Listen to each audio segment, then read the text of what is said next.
같이 힘든 상황인데요. 우리 찬양하면서 시작하려고 합니다. 다 함께 찬양하면 더 좋을 것 같습니다. 네, 은혜가 될 것 같습니다. 예수 닮기를, 예수 닮기를, 예수 보이는 예수만 높이길 내가 원하네. 내 평생 소원 예수 보이는 예수만 닮기를 내가 원하네.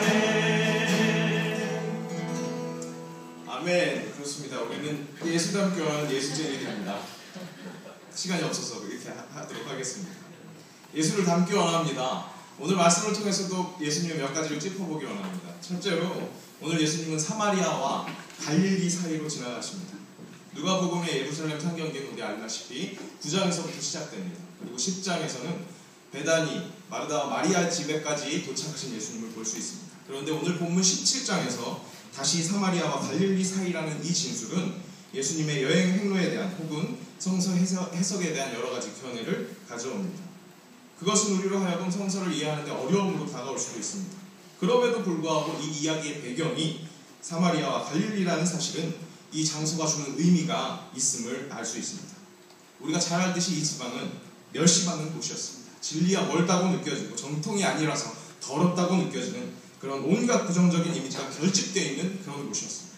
그런데 예수님은 바로 그곳에 가셨습니다. 우리도 갈 곳을 염려하고 있습니다. 그런데 우리는 어떤 곳을 기대하고 있을까요? 세상 사람들은 분명히 배울 만한 곳이 있는 곳, 그리고 많이 가진 사람들이 있는 곳, 그런 사람들이 많이 왔다 갔다 하는 곳, 그래서 내가 얻을 수 있는 콩고물이 기대되는 곳, 그런 것을 선호합니다. 그런데 우리 예수님은 가르쳐야만 하고 전해야만 하고 고쳐야만 하는 바로 그런 곳에 가셨습니다. 둘째로 예수님은 이곳을 지나고 계셨습니다. 목적지는 예루살렘이셨습니다. 십자가 사건이라는 인류를 구원할 엄청난 프로젝트를 앞두고 계셨습니다. 가장 큰 행사입니다. 가장 중요한 프로그램입니다. 그런 중요한 길목에서 작은 자들이 저 멀리서 부르짖는 자신을 찾는 목소리를 듣습니다. 그런데 그 목소리를 외면하시지 않습니다. 제가 섬기고 있는 금성교회 청소년부의 6월은 굉장히 바쁩니다. 친구 초청잔치라는 큰 행사가 있고요. 또 그와 맞물려서 토요 프로그램을 시작하게 됩니다. 중요한 프로그램들입니다. 이 일을 준비하기 위해서 학생의 아이들과 모였습니다. 이야기를 나누는데 그 중에 한 명이 요즘 썸씽이 있는 여자친구 때문에 죽겠다는 고민을 내려놓습니다. 아주 자세히 이야기합니다. 아주 길게 이야기합니다.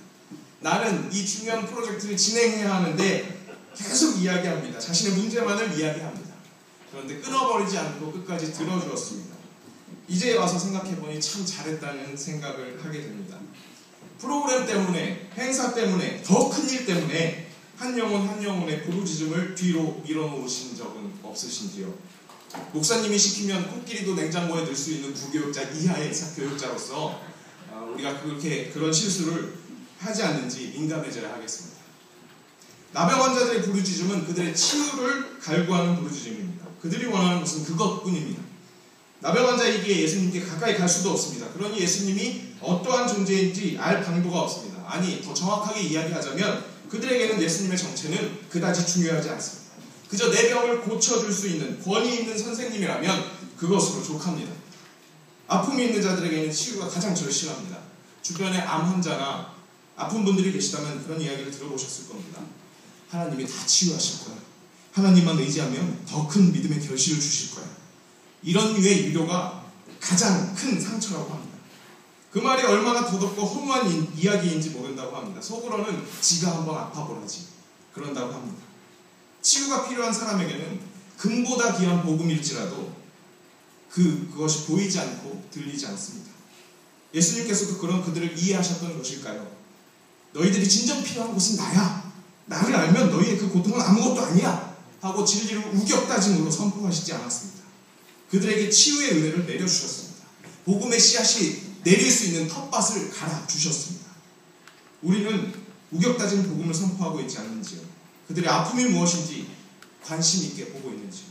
혹은 그 정도의 아픔은 복음 앞에서 아무런 문제가 되지 않아 우격다진 불도저처럼 그렇게 밀어붙이고 있는 건 아닌지, 그들의 아픔을 이해하시고 나누고 그 해결을 선행하신 예수님을 닮아가야 하는 것 아닐까요? 물론 우리가 그들의 아픔을 해결해 줄 수는 없습니다. 하지만 그것을 이해하고 노력하는 것, 그것이 우리의 몫이 아니겠습니까? 마지막으로 예수님은 치유받은 10사람 모두를 찾고 계십니다. 돌아온 이방인 한 사람에게만 구원의 선포가 허락될 때 예수님은 남은 9사람을 찾으셨습니다. 9명의 무반응에 대해서 안타까워하셨습니다. 99마리 양을 남겨두고 한 마리 잃어버린 양을 찾으신다고 했습니다. 그 한 마리가 착하거나 우월하거나 오늘 사마리아 사람처럼 하나님께 영광을 돌릴 줄 아는 그런 양이 가서